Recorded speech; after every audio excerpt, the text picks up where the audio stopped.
Hello and welcome to Sue Finley Designs. Today's video is a quick video that I did on, what's the word for it?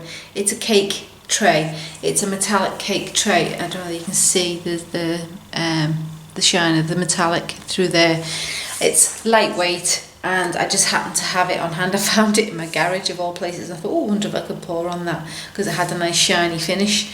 So metallic finish. So what I did was I just done a basic pour. I don't know if you can see that. Let me move back a bit. So I just done a basic pour.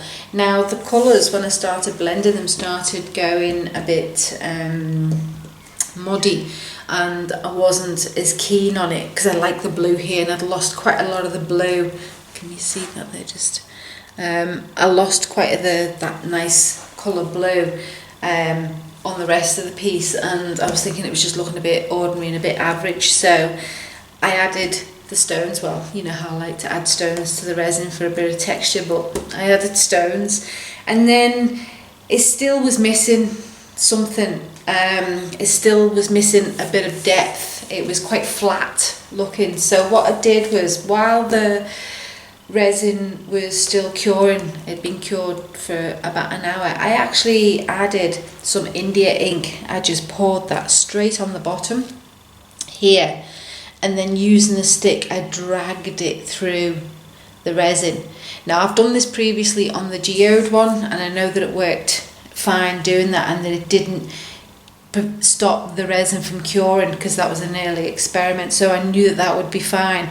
So I just went for it. I just poured the blue India ink on there and then just dragged it through, and it's given some really nice effects. So see how all the lines and everything, so it's given it a real underwater feel.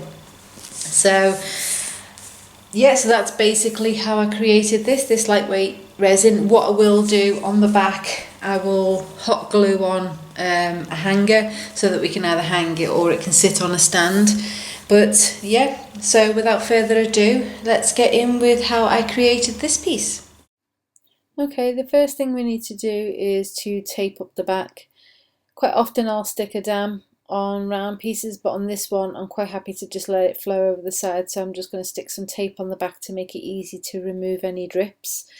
So and then I'm just going to, as you can see, just trim off the excess, so I've just got a nice round shape, and yeah, we're then ready to start resining our piece. Because I'm not created a dam, I just need to make sure that the piece is up off the table. So the table is already level, I've already checked that, so I've just added a couple of little panels underneath to make sure that that's up off the table. I'm using old cups here, and that's why they look a bit dirty, so I try to reuse as many cups as possible, and I've mixed 5 equal parts of resin into the 5 cups, and the first one was glitter, the next one was a phthalo blue, then a viridian green, and then I'm adding a metallic blue, and last but not least, white. So so that's basically it. We're just ready to start pouring. So the first layer is the resin mixed with clear, and that's just the basis. Because this is a metallic cake panel, I wanted to actually show the silver through there, so I'm just doing a very, very thin layer of resin on there with a hint of glitter, and now we're just going to pour the resin to the bottom half of the piece. And I haven't got any kind of plan here, I'm just throwing it on there because after we've waited an hour or so, I'm going to come back and then move it. And the reason I'm leaving it for an hour is I want to reduce the amount of movement as possible. Now I could get a hairdryer, blow torch or whatever and blow that around, but I want the colours to stay pretty much where they are, so that's why I leave that for an hour before moving it. And here I'm just using a bottle brush to move that around. Now with hindsight I should have used a bit more of the phthalo blue on the bottom, because that looks really nice against the metallic of the silver, But if I was to do that again, that's what I'd do. I'd use a lot more blue. But here I'm just using a combination of the bottle brush and a stick to just move the resin round. Now at this stage I didn't like what I was seeing. I'd overworked it, and I think we've all been there where we overwork pieces to the point where you think it's ruined. But I decided to carry on regardless to see if I could salvage something. So I thought, well, as it's an underwater piece, it's going to need some bubbles. So using the acrylic gems, and those that have watched any of my previous videos will see that I use these quite a lot because the effect that you get from them is quite outstanding. So, and it does produce really, really nice results. So yeah, so I'm just going to move around here and following the lines that I created, just place the gems to give that feeling of bubbles rising from underneath the water.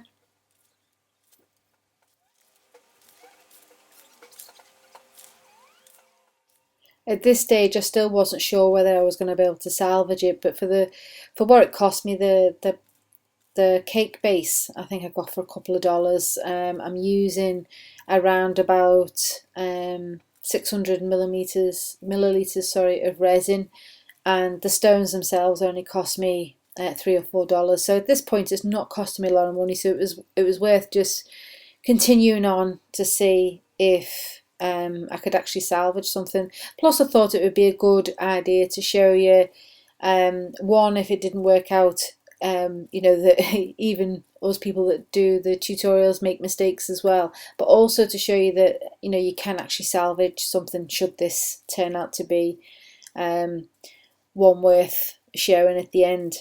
But we'll continue with it and just to see how it moves and pans out.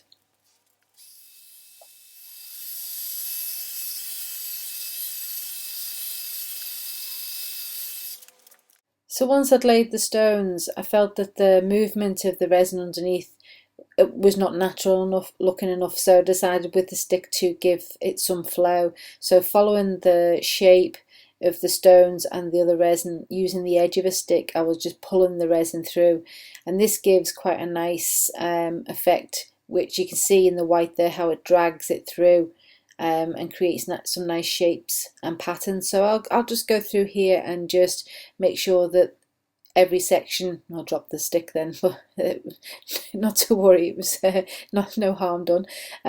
So we just carry on and just move the resin around just so that we've got some patterns happening, and being careful not to overwork it again like I did previously. At this stage I felt it was still missing something, so I decided I was going to add some Bombay ink in turquoise.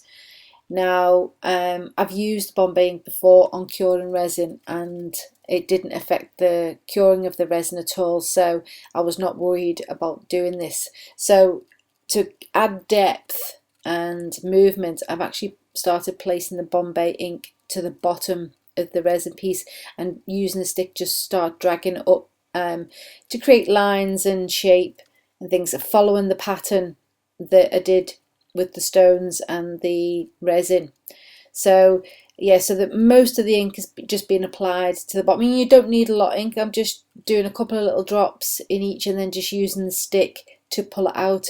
If I feel it needs more, I'll add a little bit more, and then I'm just mixing a little bit in with the stones as well so that that blends in and you've got more of the blue coming through. Now this point I actually started really liking what I was seeing here, and I was mindful of the fact that I was overworking it before, so I was, you know, being careful to just make sure that I was just adding the blue to the bottom.